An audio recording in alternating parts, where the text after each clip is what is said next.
Welcome sa Buhay Probinsya. Ngayon mga bay no, ay magbabahagi ako sa morning routine namin. Ang oras ngayon nga pala dito ay alas 10 na. Mag alas 11 na mga bay. Patanghali na. Kaya simulan na natin. Ito mga bay no, itong pamamaraan ko. Pag walang ulan o mainit yung panahon, tulad ngayon, kaninang umaga mga bay ay umulan ng malakas. Pero uminit na naman. Ito yung ginagawa ko mga bay, ay itinatali ko muna yung mga malalaki. Tulad niyan. Ayan si Alas, ayan si Purigit. Yun, si Sarah, yung aking barako, si Katrina, si Maricar, at yun si Lasky. Ito yung mga matatanda kong inahin mga bay. Maliban lang doon sa isa, yung anak ni Alas. Isang bisis pa lang niya nanganak. Itong mga maliliit ay sila yung mauuna mamaya.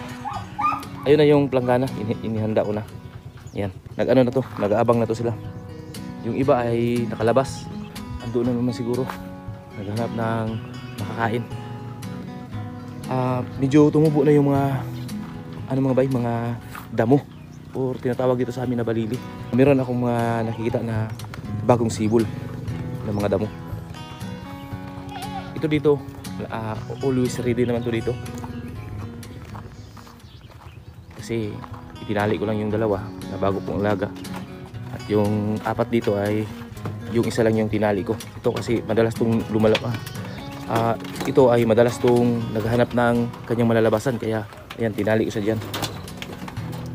Yung tatlo ay hindi. Ayan, akala nila meron ng pagkain or may inom. So ayun, ito mga bay, merong mangga na pautang. Ayan, umutang kami ng kapatid ko.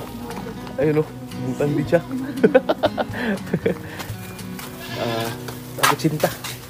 Tagutsinta yung kilo. Isang simana o isang linggo. Ha? Oy, magbrum-brum. Si Julian man to.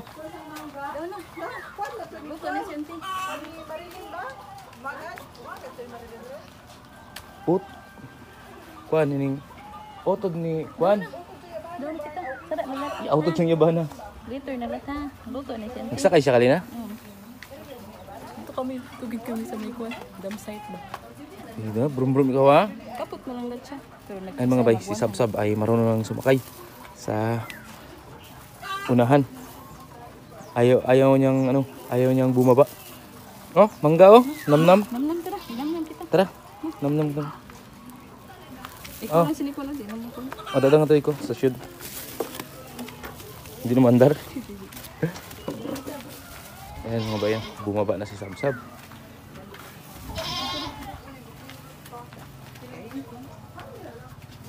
Pag snacks ako yung mangga. Kuhan ba, pagutom, pahilab. Matamis mga bay.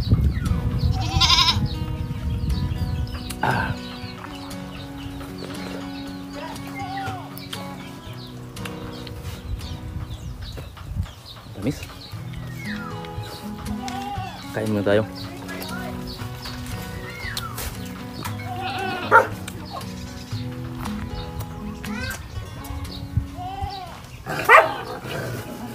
Pakain natin yung balat mga bay ng mangga dito sa alaga kong kambing. Oh, alas.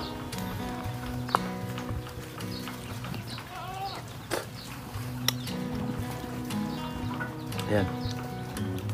Pag birong nagpautang, umutang tayo.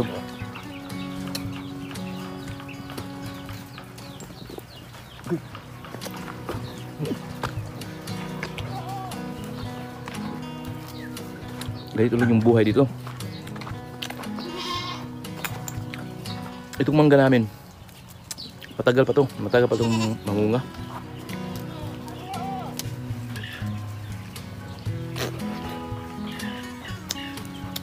Pero malaki na itong mga bay, no? Ano? Baka sa susunod na taon.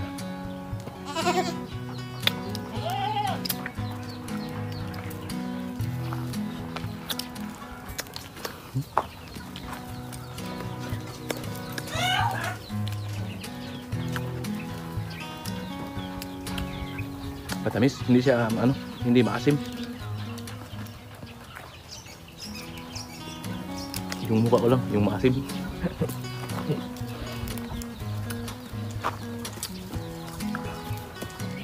Si Porigi, excited na. Okay. Ayan. So tuloy na tayo mga bay, no? Doon sa pagpapainom sa kanila. Kasi alas 11 na. So ito mga bay, no? Nalagyan ko na yung planggana ng mainom. Uminom na nga yung ano, mga maliliit. At andun yung iba. Ayan. Itong mga maliliit na kambing mga bay ay nasa 19 lahat to. 19. At ito yung ano, palalakihin ko para pangbinta. Meron namang dalawang babae mga bay, no, nakasabayan nila, pero tingin ko ay isabay ko na lang sila sa bintahan. Kasi doon ako magpo-focus sa yung mga doon sa dalawa kong magandang lahi na kambing. Haluin lang natin para umalsa yung ano, yung feeds at maramdaman nila. Kasi mabilis lumubog yung ano, yung feeds.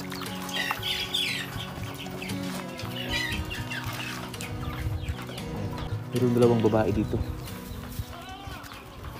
Ito, babae ito. Ano, yung itim. Yung itim. Yung isa. Wala dito. Ito. Dito pala. Ito. Siguro maganda yung ano niya. Mahaba yung tainga niya. Siguro paiwan ko ito mga bay. Anak to ni ano, ni Gutay. Yung kapatid niya ay lalaki. Andun. Ayan. Yung kapatid niya na lalaki. Oops, excuse me. O yan, ano ya.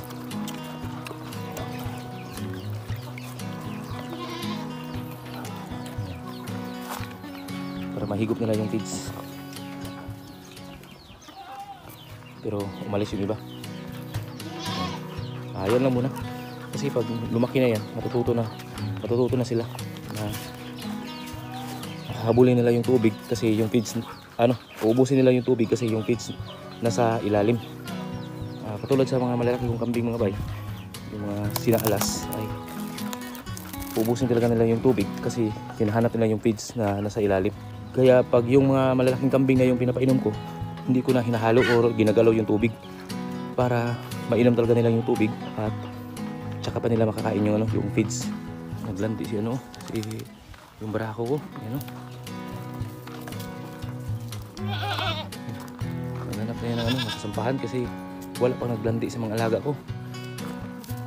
Pero may duda rin ako mga bay na mga buntis nito, itong mga alaga ko.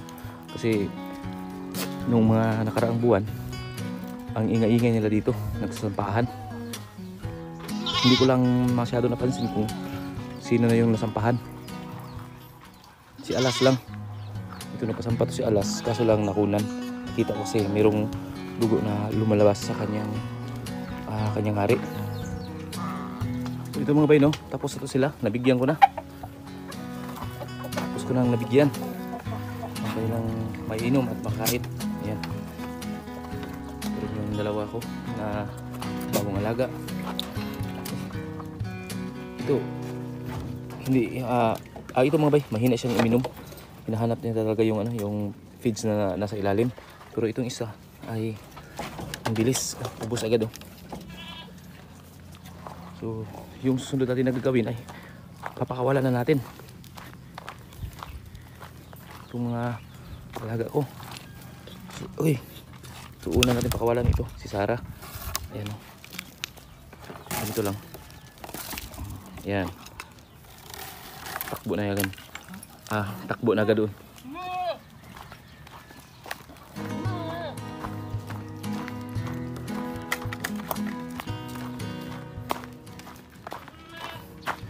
Pangalawa. Ito. Hindi, pangatlo pala to. Kasi nauna yung anak ni Alas kanina. Ito si Lasky.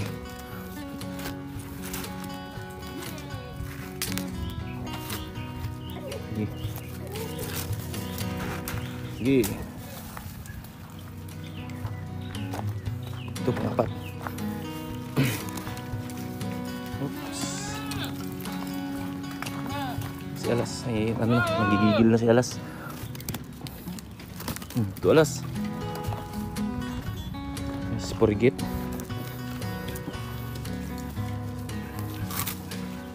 Yan.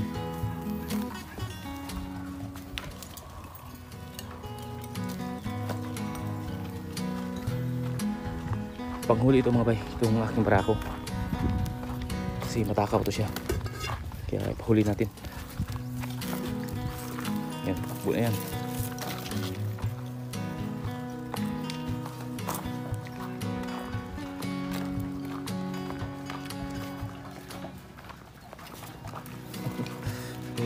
Yung iba kong maliliit na kambing mga bay na walang nanay, nakikisuso na lang. Ayan o. Kasi sa tuwing umiinom itong mga malalaki, dinididi nila. Kaya yung mga kambing ko na walang nanay ay nakasurvive pa rin. Kahit na wala na dito yung kanilang kahit wala na silang ito mga bay, ilagay natin dito kasi itong isang kambing ko na maliit ay laging nangungulit sa akin pag nandito ako sa loob. Humihingi siya ng gusto niya i-separate siya. Ayan o, busog na agad o. Ayan, marami itong nainom na tubig o.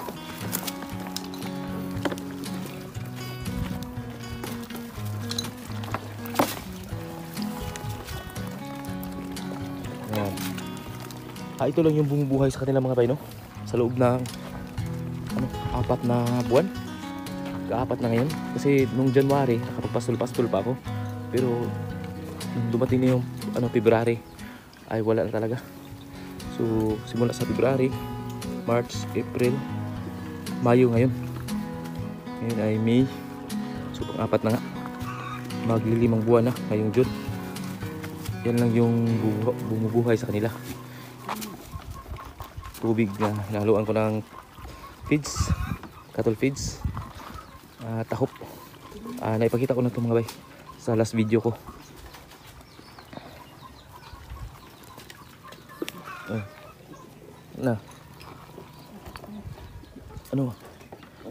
Ito mga bay, no?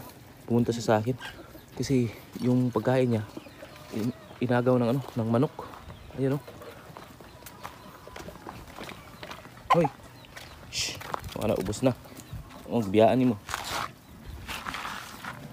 Para lang. Okay na to. Punta na ako doon sa alaga kong baka.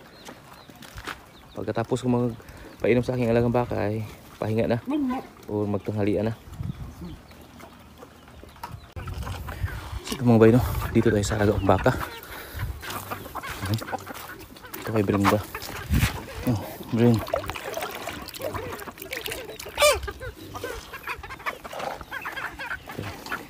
Lamyat, malapit ang maubos.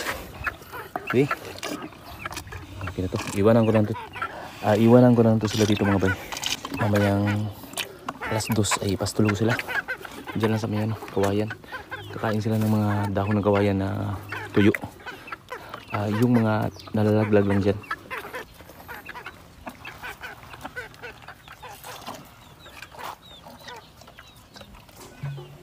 Ayan mga bay, magandang tanghali. Katapos ko ng magtanghalian. Andito mga bay, no? Umuwi si Raul. Yung anak ni Lamyat. Nandito.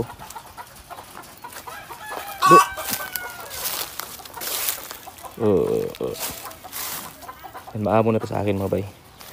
Kasi pinapakain ko to ng feeds sa aking kamay. Sinusubuan ko to. May kuto siya mga bay. Ang laki ng kuto niya. Hindi ko to masyado na kunan ng nakuhaan ng kuto kasi laging umaalis. Ayan yung barkada niya. Yan mga bay, no, ay magkasing edad lang to sila. Nauna lang yun ng 1 buwan. Pero kapos daw sa gatas yung nanay, kaya medyo maliit siya. At ito rin kasi si Raul ay may lahi na to. Kasi similya mula sa gobyerno yung inano dito sa kanya, yung pinasok, yung naglandi si Lamyat.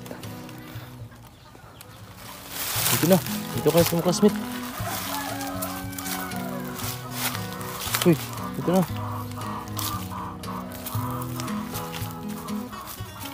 Ayan mga bay, puntahan niya yung isa.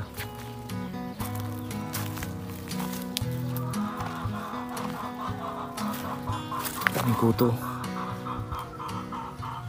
Yan, kuto. Garapata. Garapata.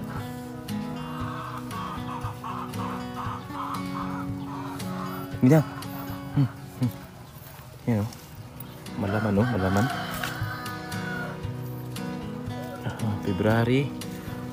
February, March, April, May. Magtatong buwan to ngayong 29.